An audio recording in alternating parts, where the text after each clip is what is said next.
Good morning, everyone. Hope everybody's well and happy. Today we're going to continue our basic Bible study by looking at the 25th chapter of Genesis. And there are a lot of names in here that, as you already know from experience, I will butcher pretty well. But we'll get through it. And I won't waste any time. We'll get right to it. Okay, Genesis chapter 25. Now Abraham took another wife whose name was Keturah.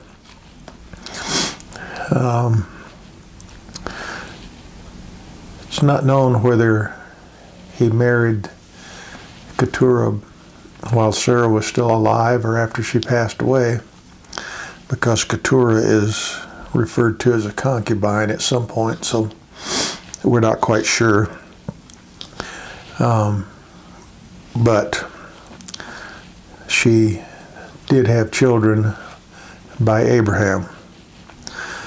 So verse 2.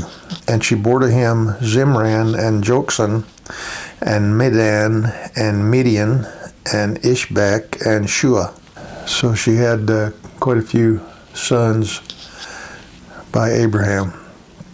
Verse 3. And Joksan became the father of Sheba and Dedan, and the sons of Dedan were Asherim and Letushim and Leumim. And the sons of Medium were Ephah and Epher and Hanok and Abida and Elda. All these were the sons of Keturah.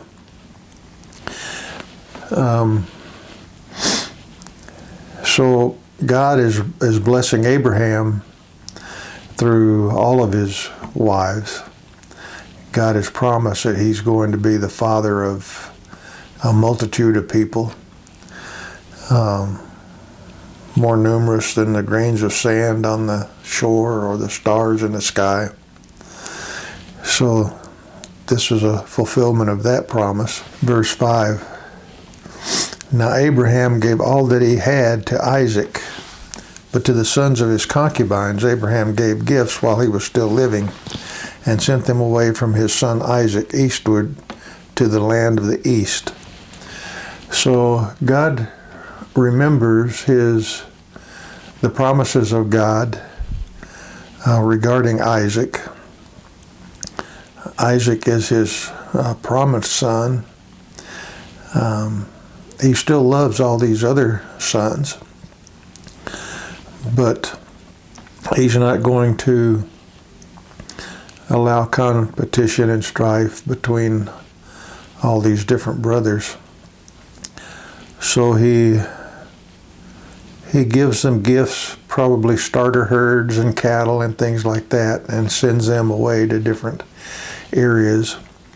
But the bulk of his wealth he gives to Isaac, which is consistent with what I'm sure God wants him to do in light of his covenant promises. Verse 7. And these are all the years of Abraham's life that he lived, 175 years. Wow. So back when he had Isaac, he thought he was an old man, but he lived a lot of years after that. Verse 8, and Abraham breathed his last and died in a ripe old age, an old man satisfied with life, and he was gathered to his people. This term, gathered to his people, is an early indication that people believed in an afterlife, that when you die, that wasn't just the end. So this is an indication of that belief. We don't know everything that Abraham knew about God. We don't know exactly how God talked with him and appeared to him all the time.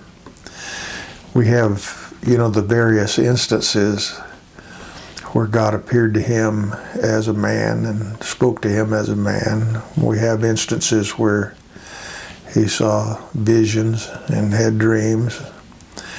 But God may have spoken to him directly. We don't know. But what we do know is that there was a close relationship between Abraham and God. And God revealed to him a lot of things that we probably don't even know about. And in turn, Abraham communicated these things to his family and relatives and the people around him, so they could believe in this same one true living God as well. Verse 9, then his sons Isaac and Ishmael buried him in the cave of Machpelah in the field of Ephron, the son of Zoar the Hittite, facing Mamre, and the field which Abraham purchased from the sons of Heth.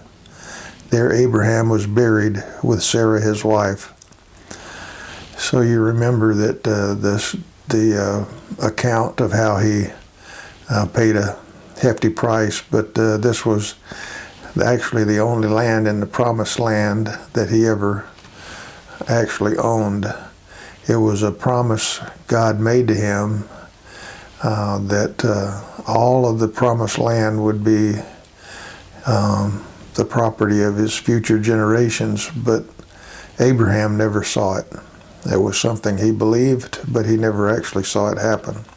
The other interesting thing too here is that both Isaac and Ishmael were present at the funeral, which indicates that they were getting along, that there was no animosity there, or at least the funeral brought them back together. We see that even today, where funerals bring relatives together that we haven't seen for a long time. But here they were together when Abraham was buried. Verse 11, and it came about after the death of Abraham that God blessed his son Isaac, and Isaac lived by Beer Lahai Roi.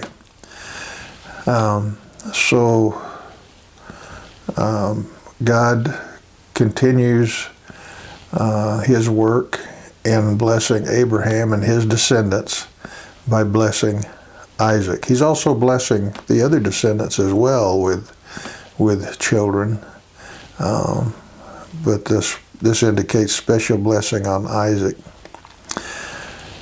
So now we're going to have some verses that deal with Ishmael's descendants, and then we'll deal with some descendants of Isaac.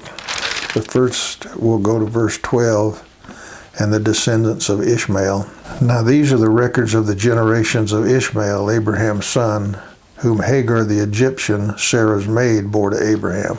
And these are the names of the sons of Ishmael by their names in the order of their birth. Nabaioth, again, I don't know how to pronounce these, the firstborn of Ishmael, and Kedar, and Abdil, and Mibsam, and Mishma, and Duma, and Massa, Hadad, and Tema, Jetur, Naphish, and Kadima.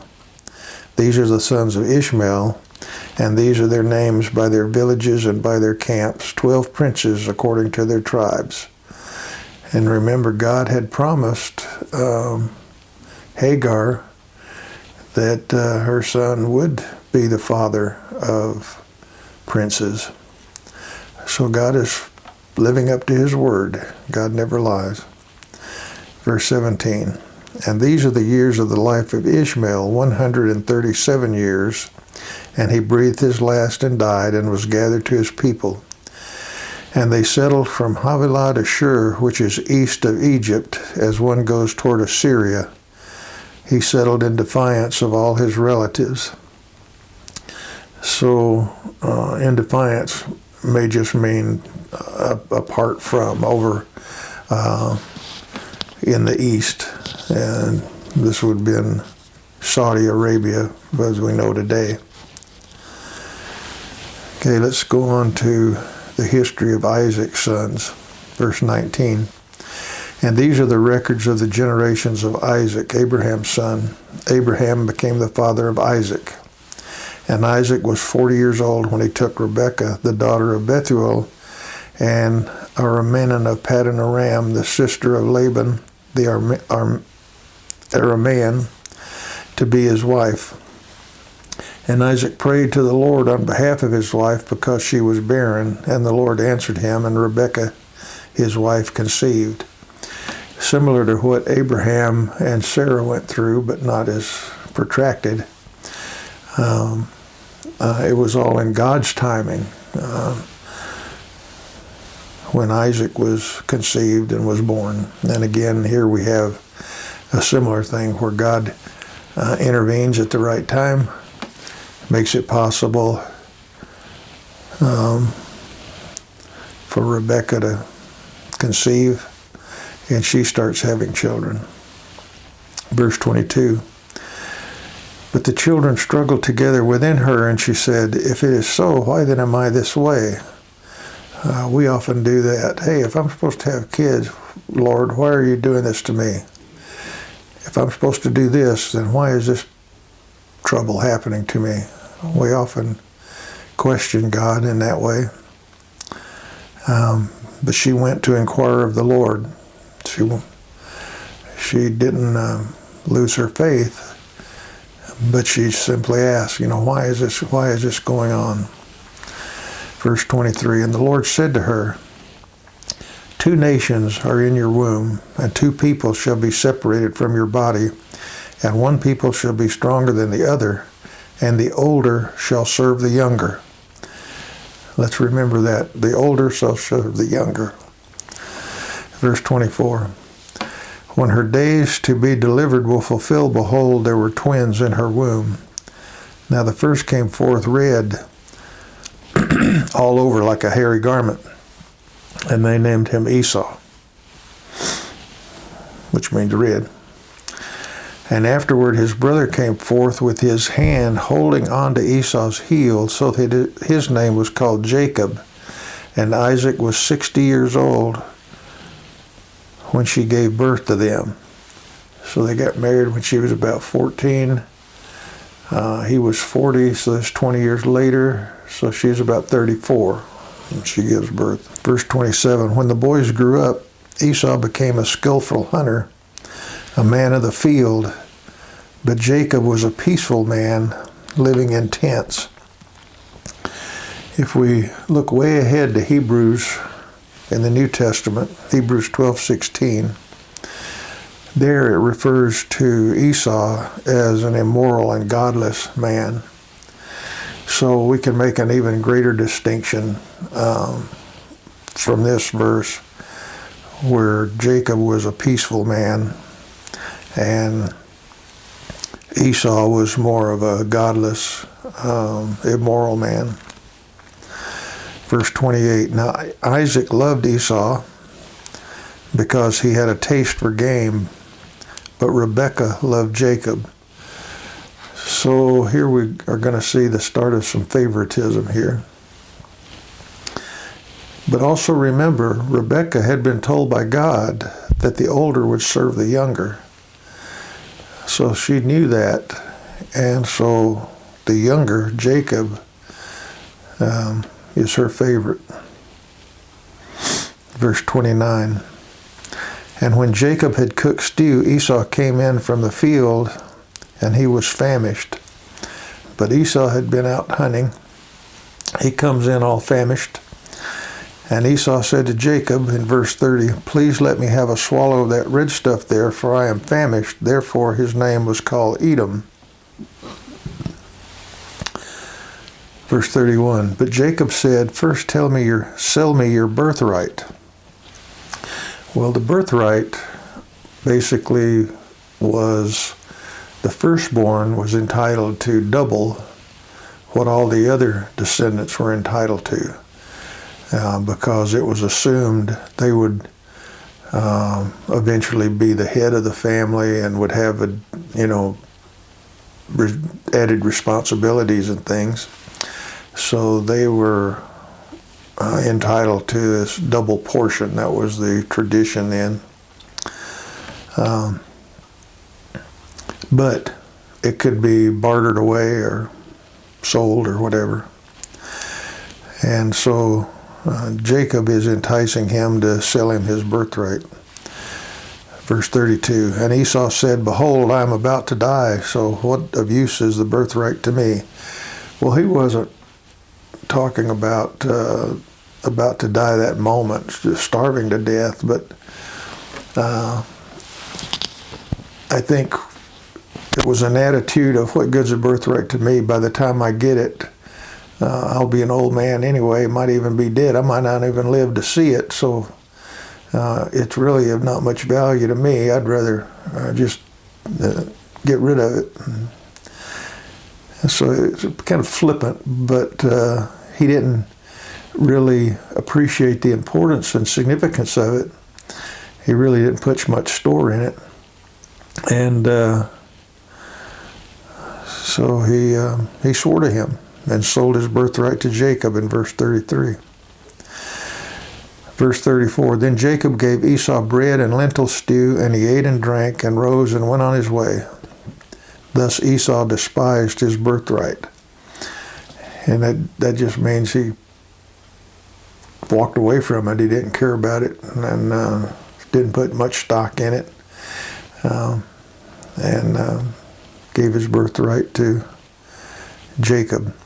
We're going to see that there's going to be a continual friction between Jacob and Esau, and we'll continue with that in our next basic lesson. But here we see God has fulfilled his promise. He's blessed Abraham with many sons, and he blessed Abraham all the way up to the day he died. Abraham died satisfied with his life. We can see because he had taken this additional wife that he wasn't perfect, because we know that God's perfect plan is one wife, one husband. So he didn't always follow God's plan, but he did have this heartfelt faith in God and trusted God and believed him, even though sometimes he didn't live like it. But God blessed him his whole life. Well, I hope this has been meaningful to you, and we'll continue learning about Jacob and Esau next time. God bless. Bye-bye.